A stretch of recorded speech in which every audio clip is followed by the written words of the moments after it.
Bismillahirrahmanirrahim. Nawaitu ta'alluma wa ta'lima wa tadhakkura wa tadhkira wa naf'a wal intifa'a istifadata wal hissa ala tamassuki bi kitabillahi wa sunnati rasulillah sallallahu alaihi wasallam wa du'a ilal huda wa dilalata alal khairi ibtigha'a mardatihi wa qurbihi wa sawabihi wa husnil khatimah wa dosil afiyah wa salahil akibah.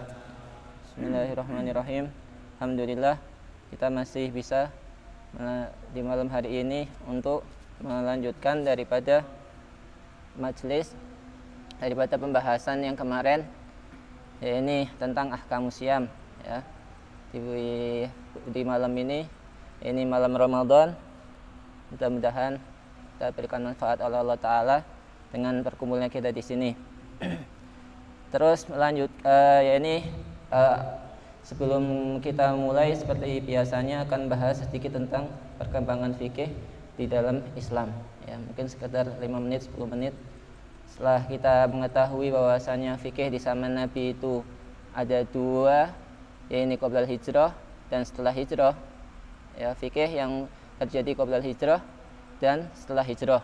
Di mana fikih yang terjadi qoblal hijrah Nabi ini kebanyakan hukumnya itu, ya, perkara yang ada pada ini qoblal hijrah berbicara tentang akidah. Adapun yang berbicara tentang hukum itu sedikit. Sebenarnya apa yang terjadi pada bangsa Arab kok bisa meninggalkan kepercayaan mereka, yaitu meninggalkan agama Nabi Ibrahim, ya. Mengapa mereka kok sampai menyembah berhala? Seperti halnya kita ketahui bahwasanya sebelum Rasulullah dilahirkan, ini ketika zaman Nabi Ibrahim, sebelum kedatangan Nabi Ibrahim ke Mekah, itu Mekah ini hanya sebuah padang pasir yang nggak ada kehidupan di situ. Lalu datanglah Nabi Ibrahim membawa istrinya beserta anaknya Nabi Ismail. Terus Allah kehendaki mereka berdua, yaitu istri daripada Nabi Ibrahim dan Nabi Ismail, anaknya, di situ hidup dan menunjukkan daripada kebesarannya, yaitu berupa ditunjukkan kebesarannya biru Zamzam. Lalu datanglah kabilah-kabilah Arab untuk bermukim di situ. Zaman ke zaman mereka kabilah Arab yang mukim di Mekah ini tetap beragama Islam. Ini mukim agama tauhid, beragama seperti agama Nabi Ibrahim. Lalu suatu hari, ya, suatu zaman di mana di situ ada seseorang namanya Amr bin Luhai. Ini yang pertama kali merubah kepercayaan orang Arab, ya. Ahli Mekah ketika itu yang sebelumnya menyembah Allah Ta'ala seperti agama mereka, beragama seperti agama Nabi Ibrahim. Lalu datanglah seorang yang namanya Amr bin Luhai. Amr bin Luhai ini termasuk orang yang terpandang di Mekah. Kok bisa? Iya, semua orang Mekah itu tunduk sama Amr bin Luhai. Apa yang dibikin sama Amr bin Luhai mereka ikuti. Kenapa sih kok bisa seperti itu? Sebab Amr bin Luhai itu sering sedekah sama orang, yang istilahnya memberi hadiah kepada ahli Mekah, sampai menyembelih 1000 unta untuk ahli Mekah, ya. Terus memberi pakaian-pakaian untuk ahli Mekah, 1000 pakaian untuk ahli Mekah, sehingga semua ahli Mekah tunduk kepada Amr bin Luhai. Suatu hari Amr bin Luhai ini melakukan perjalanan ke Syam. Di tengah perjalanan di daerah Balqa, Amr bin Luhai ini melihat kaum di situ menyembah berhala. Ditanya sama Amr bin Luhai, "Ya kaum, apa yang kamu lakukan?" Terus dijawab sama kaum yang ada di Balqa itu, "Kami menyembah asnam." setiap kami minta kepada patung ini untuk diturunkan hujan, maka diturunkan hujan. Ya namanya orang Arab ya, pinginnya turun hujan kan, karena jarang hujan. Makanya Amr bin Luhai ngomong, boleh nggak tak bawa satu untuk kami sembah di Mekah? Ya udah bawa aja. Diberi satu patung yang namanya Hubal. Semenjak itu ahli Mekah ya berubah keyakinannya, yang tadinya beragama tauhid, lama kelamaan merubah agamanya, bukan agama, merubah keyakinannya dengan menyembah berhala tadi. Amr bin Luhai. Daripada ahli Mekah ini di zaman Nabi ada beberapa orang ya, sebelum satu nubuah ya, itu ada beberapa orang emang yang masih meyakini ya, masih berpegang teguh dengan agamanya Nabi Ibrahim, termasuknya Waraqah bin Nawfal. Waraqah bin Nawfal ahlul kitab, ya ini Ibnul Am, termasuk sepupunya Khadijah, Sayyidah Khadijah. Terus selain itu siapa? Selain itu Zaid bin Amr, orang-orang yang masih beragama tauhid waktu itu. Utsman bin Huwairis wa Ubaidillah bin Jahsi. Mereka ini berkumpul ibarat ya, kata mereka mengatakan sudah di Mekah ini agama tauhid sudah tidak lagi banyak orang yang mengikutinya. Sebagian mereka udahlah saya mau pergi aja dari Mekah. Waraqah bin Nawfal akhirnya yang tadinya beragama Nabi Ibrahim pindah ke agama Nasrani, Tanasoro, membaca kitab-kitabnya orang Nasrani, dan di situ menemukan tentang sifat-sifatnya Nabi, sehingga ditunjukkan dalam sejarah bahwasanya nanti Waraqah bin Nawfal ketika Rasulullah mendapatkan wahyu, maka Waraqah bin Nawfal mengatakan bahwasanya ini adalah bisyarah seperti halnya yang didatangkan oleh Isa bin Maryam, binti Maryam ya, datang malaikat Jibril seperti halnya datangnya kepada Isa binti Maryam.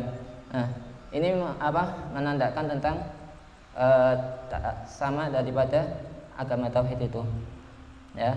Itu kejadian kenapa kok sampai ahli Mekah yang tadinya beragama tauhid lalu merubah keyakinannya, sebab Amr bin Luhai ini pemuka kaum yang perkataannya itu diikuti.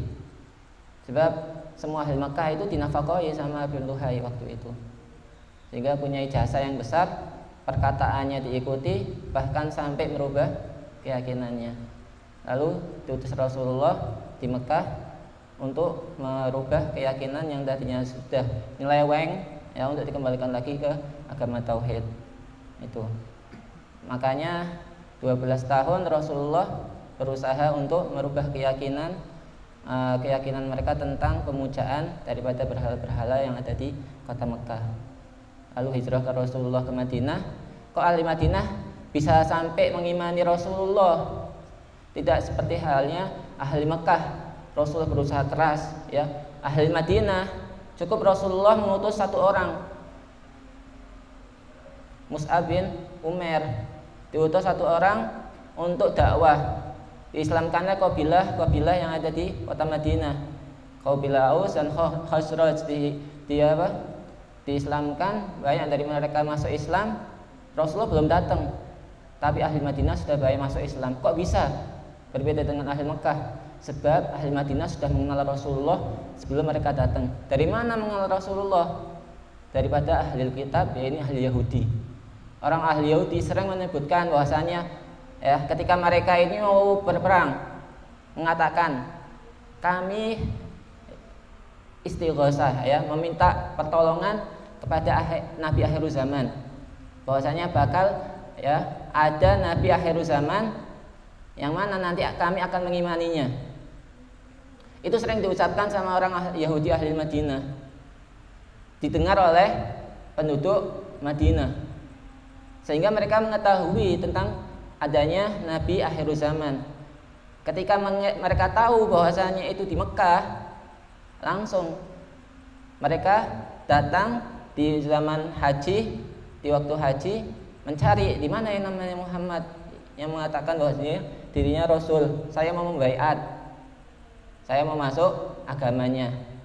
Sebab mereka sudah mengetahui dari orang-orang Yahudi tentang adanya suatu utusan yang diutus di Mekah, yang diutus di Arab. Maka dari itu Rasulullah ketika sampai ke Madinah langsung disambut oleh ahli Madinah dan menerapkan banyak di situ hukum-hukum, turunlah hukum-hukum daripada hukum-hukum fikih. Itu fikih di zaman Rasulullah yang insyaallah kita akan lanjutkan nanti pertemuan yang akan datang. Untuk setelahnya kita lanjutkan mengenai ahkamus siyam yang seperti kita ketahui kemarin, bahwasanya bagaimana seandainya ada hukumnya orang yang lagi wudhu terus kemasukan air ya, kemarin sudah dibahas, dan juga gimana hukumnya orang yang lagi mandi terus kemasukan air di situ, dia lagi puasa lalu kemasukan air, gimana hukumnya kemarin sudah dibahas. Tapi saya ulang sedikit ya, ini yang ketika orang mandi gimana sih hukumnya? Orang mandi kemasukan air, batal nggak puasanya? Kemarin saya terangkan sedikit bahwasanya ketika masih berpuasa terus sabaqal ma, tanpa sengaja air itu masuk, gimana? Apakah batal atau enggak? Nah, para ulama itu membagi mandi itu ada dua macam, kata ulama. Ente mandinya kayak apa? Mandinya nyelam atau mandinya gebyuran, disiram? Ada kolam renang, masuk ke kolam renang masih puasa, atau mandinya kamu pakai pancuran, kata ulama. Seperti itu. Beda hukumnya, beda. Kalau misal kamu mandinya nyelam, ada kali ya, atau ada kolam renang, nyelam, itu kalau kemasukan air dalam keadaan nyelam batal puasanya.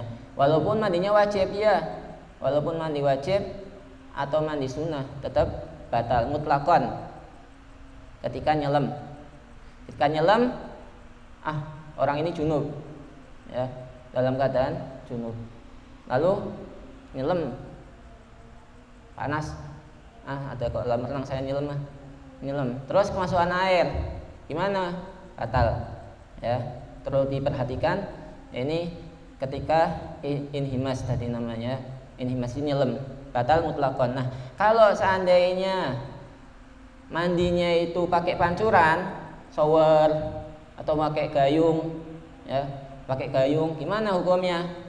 Seperti halnya kemarin sama kayak wudhu, dilihat itu mandi tuntutan syariat atau bukan.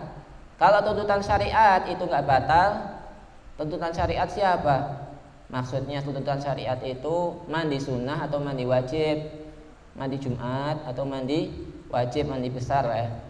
Kalau itu mandinya dituntut oleh syariat, itu hukumnya apa? Tidak membatalkan puasa.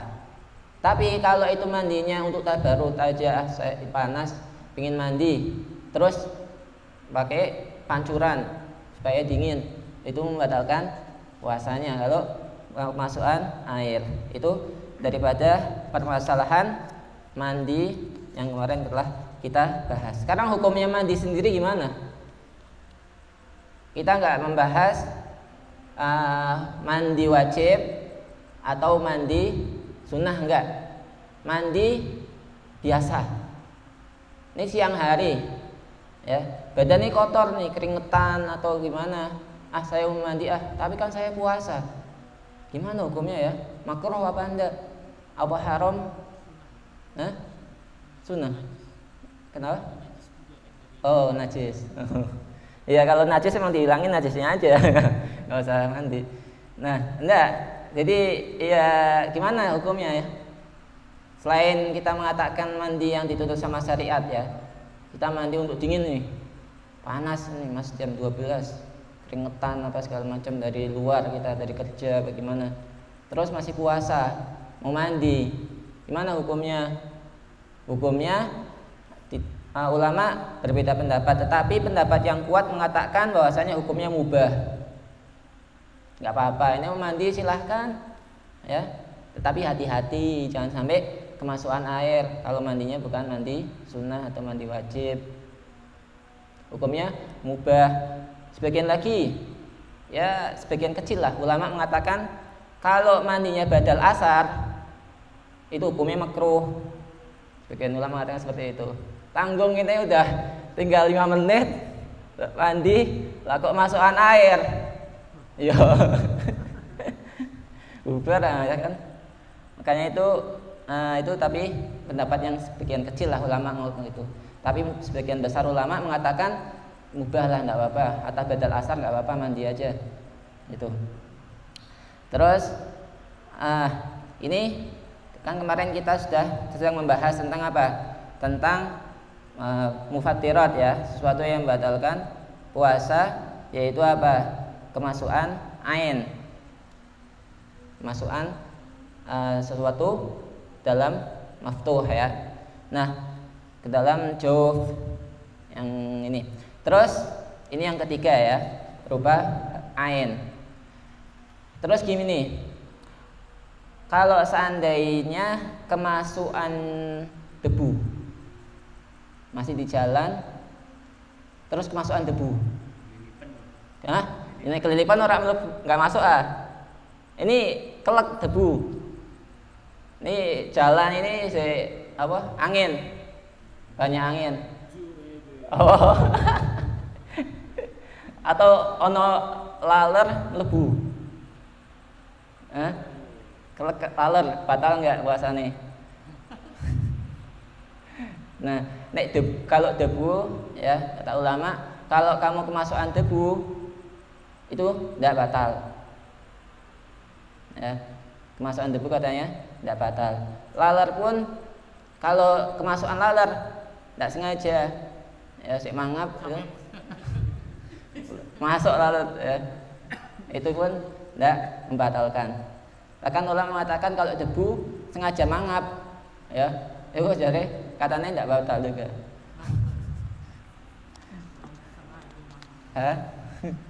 Itu. Terus apa namanya? Itu ya. Jadi usulu syai' ilal jawf. Ya, usulu syai' ilal jawf. Itu yang membatalkan puasa. Terus termasuk lagi tadi masuknya keadaannya amdun. Ya. Itu ketika jirmun, suatu bentuk jirmun, terus masuknya itu ke mahal yang terbuka dari anggota badan. Terus daripada itu juga masuknya itu apa? Berupa ain tadi. Terus yang syarat keempat yaitu al-amdu, sengaja memasukkannya. Ya. Jadi termasuk yang membatalkan puasa ketika makan sengaja. Sate depan kita masih puasa dimakan, batal nggak puasanya? Batal. Berbeda kalau ghairul amdi, kok nggak sengaja, lupa kalau masih puasa, di depannya ada sate, dimakan habis 12 tusuk, baru kelingan ya. Baru ingat bahwasanya oh iya saya puasa, alhamdulillah. Ya. Sekarang masalahnya gini, kitanya nggak lupa, teman kita yang lupa. Gimana hukumnya tuh? Diingetin apa enggak? Jadi ulama nafsilin katanya, kalau kira-kira itu orangnya orang baik, ya, nggak usah diingatkan, ya. Tapi itu kalau kira-kira orangnya ini ya nggak baik, ya, orang fasik, itu diingatkan, jangan, itu masih puasa, jangan makan.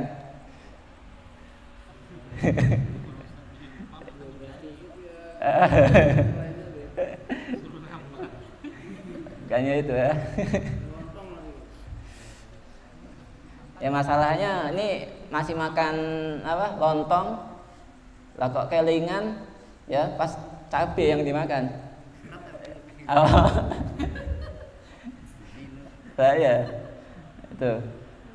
Jadi termasuk daripada tadi ya, yang membatalkan itu ketika makan atau masuknya sesuatu ke dalam jauf, ke dalam bagian dalam tubuh itu dalam keadaan sengaja. Rasulullah lil hadis, karena disebutkan dalam hadis, man akala nasian wa huwa shaimun falyutim saumahu fa inna ma at'amallahu wa saqahu. Karena itu Allah Ta'ala memberikan rezeki pada orang tadi, wa saqahu, dan memberikan minum. Di dalam hadis juga mengatakan idza nasiya fa akala wa syariba falyutim saumahu fa inna ma at'amallahu wa saqahu. Jadi kalau dia dalam keadaan lupa, maka teruskan puasanya, wajib meneruskan puasanya dan tidak wajib untuk mengqadha daripada yang dia lupa itu. Syarat yang kelima apa? Antakunal hadil aimin yani dunya. Ya. Jadi yang ente makan, yang masuk ke mulut ente atau ke telinga ente, ya ke hidung ente, itu daripada barang dunia. Kalau yang masuk itu perkara akhirat, ya, ini barang-barang dari jannah, dari surga, makanan dari surga, itu nggak batal.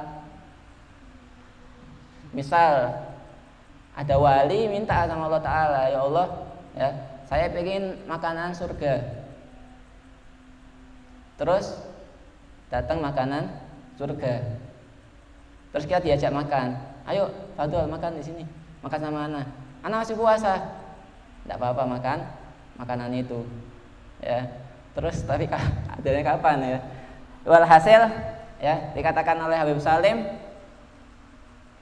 para nabi ya ketika umatnya yaitu meminta bahwasanya Nabi Isa umatnya Nabi Isa meminta supaya diturunkan maidatan minas sama, suatu hidangan dari langit, maka Nabi Isa minta sama Allah Ta'ala.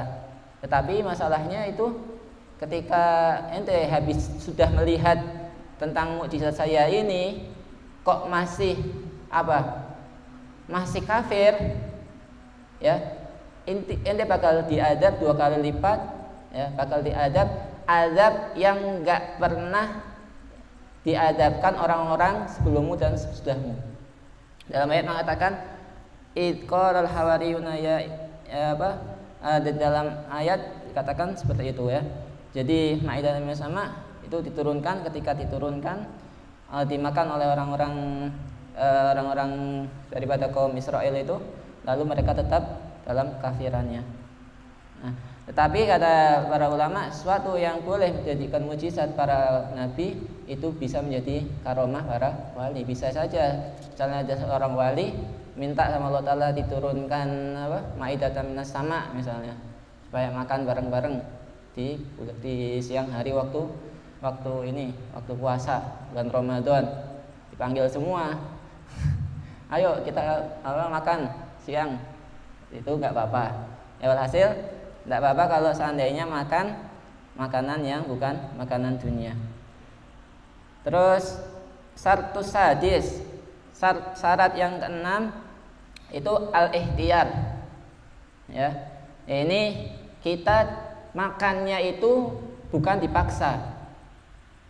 Kalau dipaksa, ada misal orang nodong sama kita, ya lagi puasa ini, ditodong, ente kalau nggak makan tak bunuh.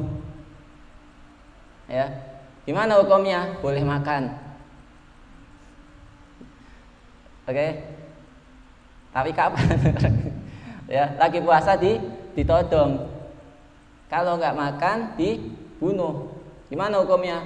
Boleh untuk makan. Ya, sampai kenyang nggak apa-apa. Selagi dia itu apa? Paksaannya seperti itu. Tetapi kalau apa?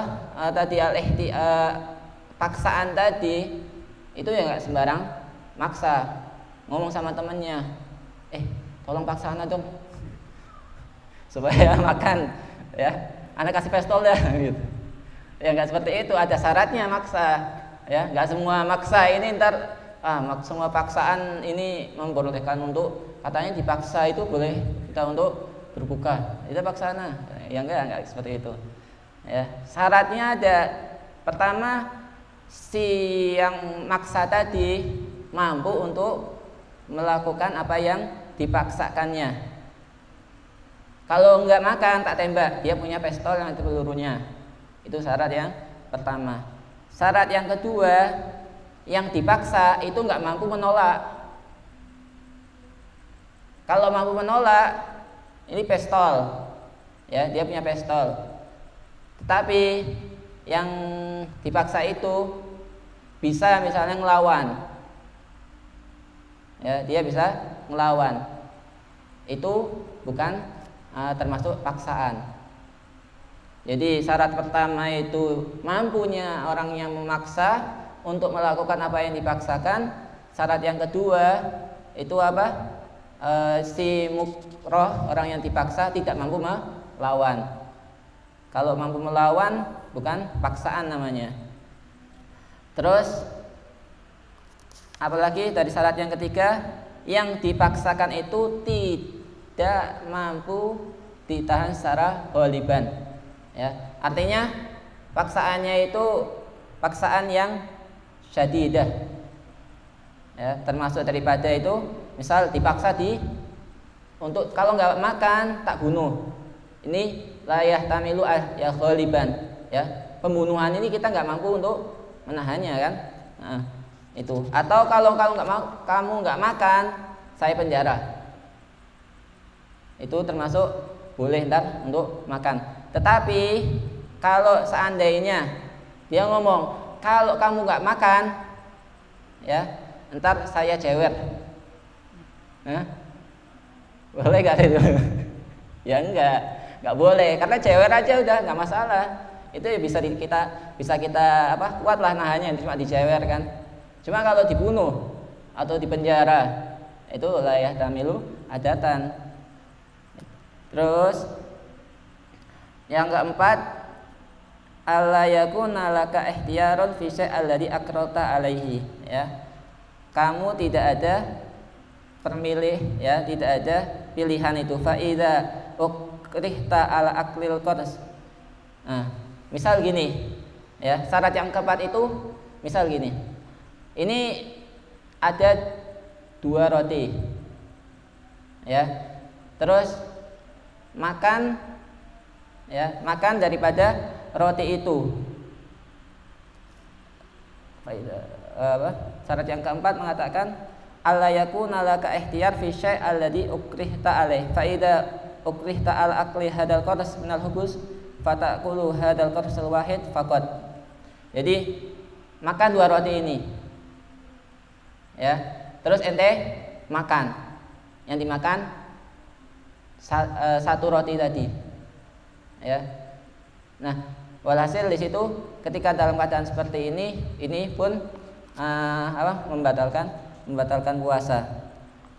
Terus yang membatalkan puasa itu yang membatalkan puasa yang pertama tadi masuknya sesuatu ke dalam munfatih, ya, mahal munfatih yang syaratnya tadi ada 6. Yang kedua daripada perkara yang membatalkan puasa itu adalah al-qai'u amdan, muntah. Nah, perlu diperhatikan ada istilah qai', ada istilah istiqa. Ya.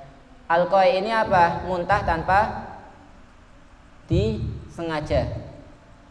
Kalau istiqa itu muntah dengan paksaan untuk muntah. Jadi ente maksa untuk muntah, menyengaja untuk muntah. Beda nggak hukumnya? Beda. Kalau sengaja, ya, di sodok ini telaknya itu, ya, kamu ini kan supaya muntah, itu apa hukumnya? Membatalkan puasamu secara mutlakon. Begitu keluar itu muntah, batal puasanya. Kalau muntah yang tidak disengaja, al-qai' yang tidak disengaja, itu gimana hukumnya? Ketika muntah masih masuk angin lah, terus mau sudah mau adzan, misal tinggal setengah jam lagi adzan, kok muntah? Tuh batal nggak puasa ini? Nah, hati-hati pas muntah tanpa sengaja tadi, ya, jangan sampai ada dari sisa muntah yang tadi kita utahkan tadi itu balik lagi ke dalam perut, ya, seperti itu. Karena kalau seandainya balik lagi ke dalam ini tenggorokan, ya, itu apa? Batal puasanya. Sehingga apa? Nanti ketika habis muntah kita langsung kumur-kumur. Selain itu yang membahayakan lagi ludah yang tadi kena muntah juga. Walaupun seandainya sudah kita keluarkan nih belum kumur-kumur, tadi muntahnya yang masih ada sisa di mulut kita ludahkan, ludah sehingga nggak ada sisa daripada muntah tadi. Terus apa? Masih ada ludah yang terkena najis. Kan muntah itu najis. Terus ludahnya pun ikut najis sebab sudah nempel sama muntah tadi. Ya, mulut kita itu kena najis. Kalau kita tidak basuh, walaupun sudah bersih dari muntah, sisa muntah tadi, terus kita telan ludah yang tadi ya muntahan, itu membatalkan puasa. Sehingga setelah muntah kita langsung kumur-kumur. Ya, bersihkan daripada muntah dan sisa muntahan tadi. Karena apa? Itu membahayakan daripada puasa.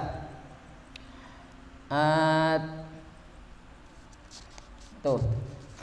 Terus yang ketiga, sesuatu yang membatalkan puasa, ya, itu apa? Al-istimna lis-shaim. Nah, al-istimna lis-shaim ini apa? Ini tolabu khurujul mani. Kalau mimpi, ya, mimpi itu apa? Tidak sampai batal puasanya. Masih siang puasa, tengah-tengah puasa tidur, keluar, ya, maninya dalam keadaan tidur, itu enggak membatalkan puasa. Tetapi al-istimna itu lain. Al-istimna itu enggak harus langsung ke pusatnya, enggak, ya, enggak harus ke situ, enggak. Bisa juga, ya, al-istimna ini talabu lil khurujil mani, ya, seperti itu. Bisa dengan sendiri atau dengan yang lainnya, ya, dengan, ya, pokoknya gitu. Hah? Iya. Ya, intinya, ya, al-istimna itu seperti itu. Al-istimna huwa alladhi yusamma as-sariyah, yaitu ikhrajul mani bi ghairi jima'. Terus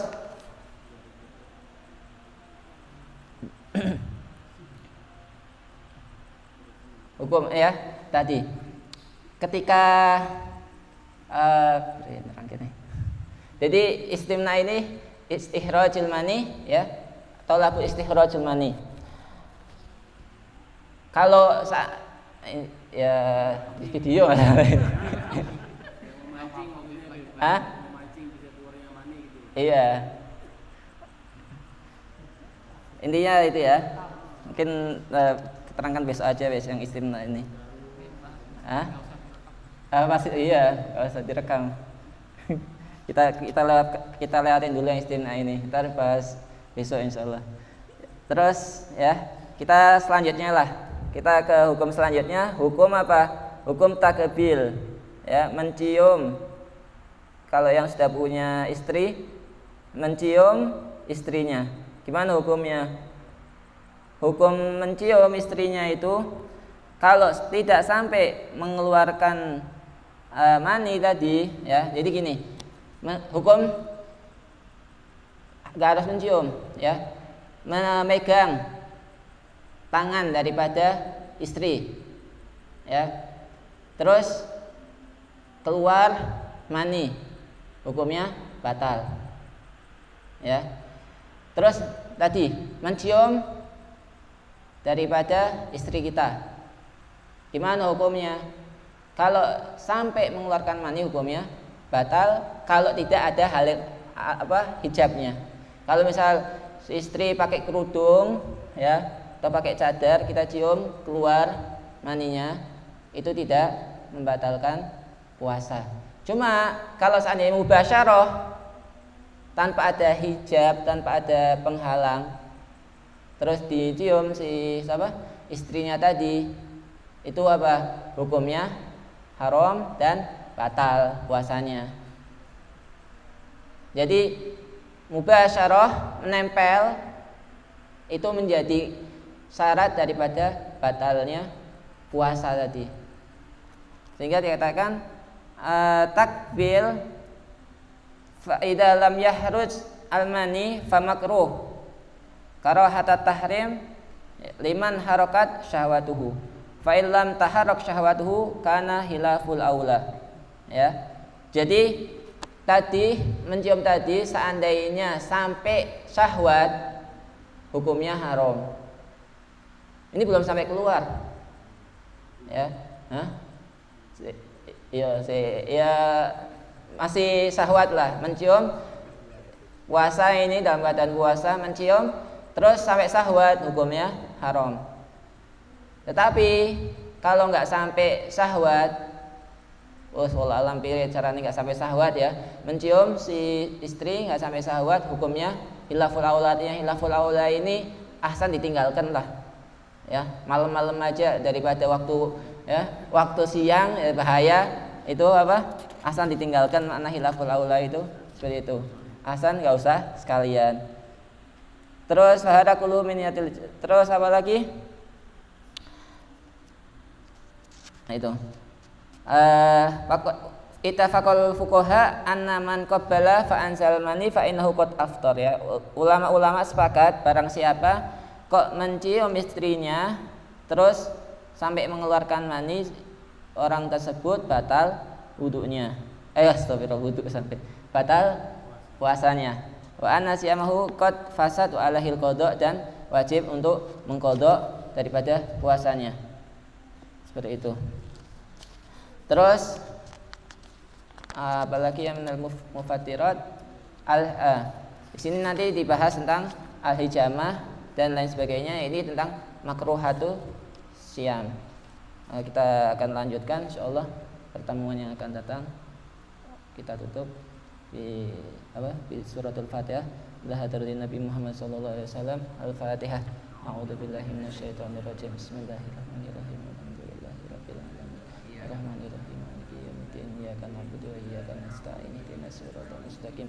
Siratal ladzina an'amta 'alaihim ghairil maghdubi 'alaihim waladdallin. Amin.